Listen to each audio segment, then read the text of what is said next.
ជំរាបសួរតែបងចាហ្នឹងហើយមកនាំគ្នាញ៉ាំនំខ្មែរសិនណាចាយើងចាំយូរបន្តិចណាអូនញ៉ាំណាអូននេះញ៉ាំមិនតន់ចូលទេខ្ញុំញ៉ាំចេះឆ្ងល់ឈ្ងុយមែនតាម៉ែលេងសងខ្នោហ្មងណាមីងចាហ្នឹងហើយអូយមើលទៅនេះទឹកមុខដូចស្រស់ស្រាយណាកើតទឹកអីបងហើយបង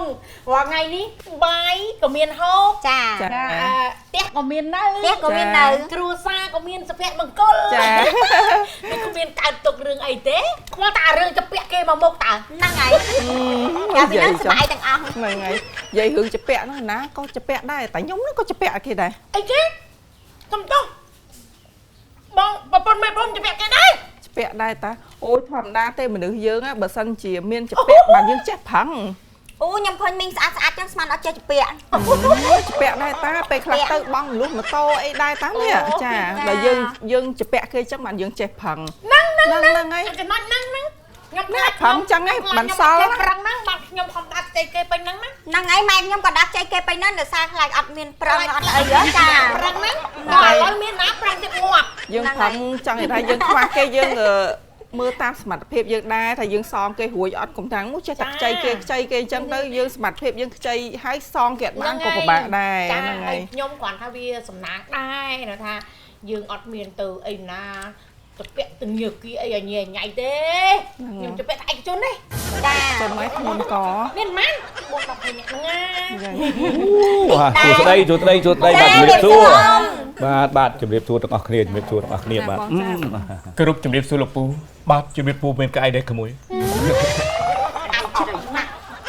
ខ្ញុំឃើញដូចជាលោកពូមានតរៈអញ្ជើញមកពីខាងក្រៅហីអូនេះសម្រាប់ខ្ញុំមានតរៈជាមួយមេម៉ាយនៅចុងភូមិណាក្មួយចា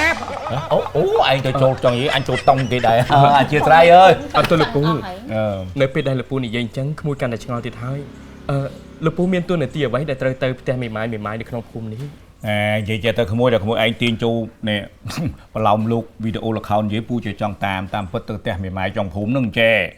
មេម៉ាយហ្នឹងគាត់មានប្រុសម្នាក់ហ្នឹងគេចង់មកមើលធ្វើជាប្រពន្ធហើយក្នុងនាមយើងមេភូមិគេចង់ឲ្យទៅជួយមើលទៅជួយសង្កេតមើលជួយមើលមុខមាត់គេផងប៉ុណ្្នឹងទេហើយចុះមិនម្នាក់ស្រីនោះអត់មានម៉ែឪឬក៏សាច់ញាតិអីជួយមើលចាំបាច់ត្រូវបងឯងទៅជួយមើលអីមេភូមិហ្នឹងគេមានញាតិរបស់គេហើយយើងមេភូមិហ្នឹងគេគ្រាន់ហៅក្នុងនាមជាគេហៅថាអាញាធនអីដឹងឮថាណែកុំឲ្យអ្នកចិត្តខាងខ្លះអត់ដឹងថ្មេះដៀលទេមានប្រុសមកដេកផ្ទះមានអីមកដេកផ្ទះយល់ទេគាត់គោរពភាពថ្លៃថ្នូររបស់គាត់ក៏ឲ្យយើងជួយមើលនៅក្នុងនេះអញ្ចឹងទេចាអ៊ំអញ្ចឹងចាំអ៊ំជួយមើលថែខ្ញុំម្នាក់ផងតិចទៀតខ្ញុំខ្លាចជាមេម៉ាយទូរកុដដែរហើយអត់មកចេះអូនញ៉ងអូយចេះទេអ្នកបងថ្ងៃហ្នឹងណាខ្ញុំនេះវាអារម្មណ៍ល្អហើយណាមួយដូចថាទំនេរផងក៏នាំកូនភាសាហើយនឹងកូនខ្ញុំមកដាក់ពាក្យលេងលះទាំងលេងលះមួងខ្ញុំក្នុងនាមជាគេហៅថាមេភូមិអញ្ចឹងវាគ្មានសិទ្ធិឯណាមានច្បាប់ណាទៅចែងឲ្យខ្ញុំទៅឲ្យគេលេងលះទេអារឿងលេងលះវាស្ថិតនៅលើផ្លូវច្បាប់នោះតុលាការនោះបាទអារឿងដាច់ចង្វាក់ការរស់នៅរវាងប្តីនិងប្រពន្ធហ្នឹងខ្ញុំគ្រាន់បានតែដឹងឮទេឥឡូវចង់សួរទៅនេះទៅប្អូនស្រីជាមួយក្មួយមានរឿងអីរហូតដល់ចង់លេងលះនេះបាច់សួរខ្ញុំទេមកហើយពុកមកបងឲ្យចង់ទូផងមានសួរបានមានសួរបងខ្ញុំចាំស្អីចាំមកអាឡៃរវល់គេណាត់មកនិយាយការងារនេះនឹងមកពីអាឡៃរវល់មិនអត់មានការងារធ្វើណាគេក៏រវល់ម៉េចអាឡៃពោគូទៅមួយទឹក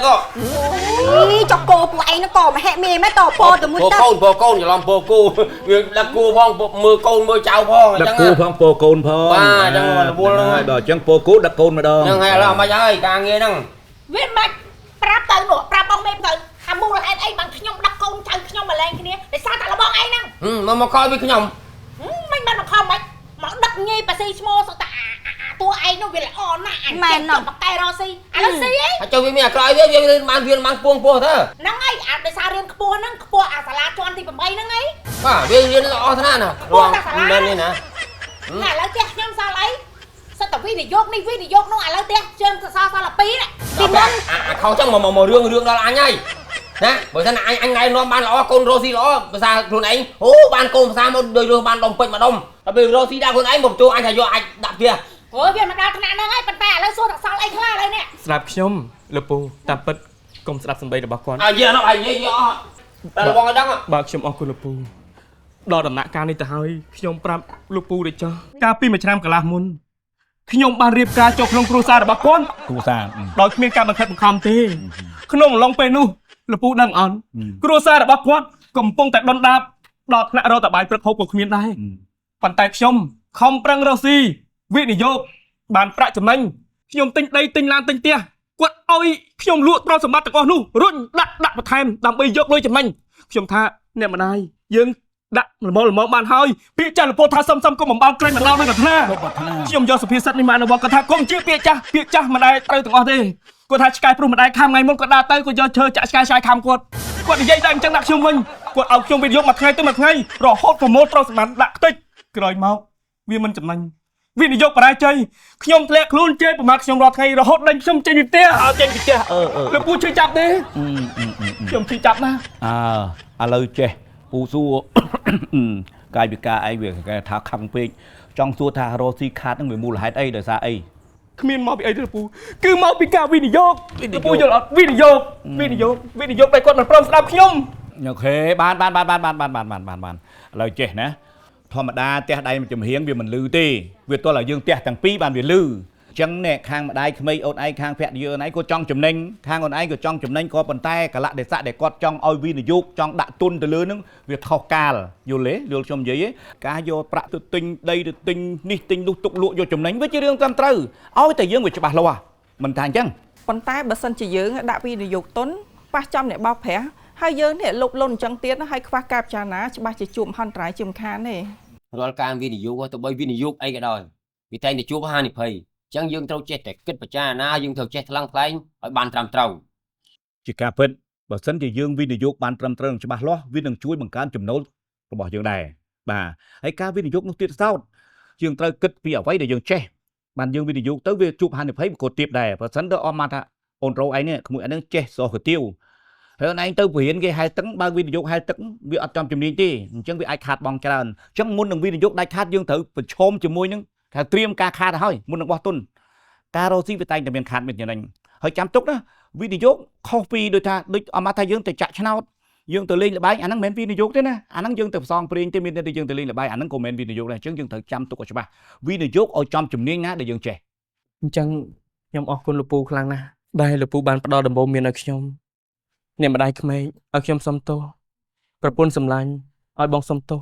ពួកយើងជានាងនឹងគ្នាវិញទៅណាចាបងខ្ញុំក៏ដឹងខុសដែរហើយអរគុណអ៊ំមេភូមិចាដែលបានមានប្រសាសន៍ឲ្យពួកខ្ញុំបានត្រូវគ្នាវិញហើយប្រសាសន៍របស់អ៊ំដាស់តឿនសតិខ្ញុំច្រើនខ្លាំងមែនតើបងអរគុណច្រើនអ៊ំមែនហើយអូនអរគុណអ៊ំមែនហើយឲ្យតែពួកយើងជានាងគ្នាវិញពួកយើងខំប្រឹងរកប្រាក់ដើម្បីដោះបំណុលពួកយើងប្រកាសជាមានបានវិញហើយមានសុភមង្គលនឹងគ្នាអូនត្រូវចាំទុកថាសុខភាពគឺជាទ្រព្យយើងចេះស្ដាប់បង្គាប់បានជាគំនិតលទ្ធផលនឹងបានពីការសម្រេចចិត្តរបស់យើងគ្រប់គ្នាហ្នឹងណា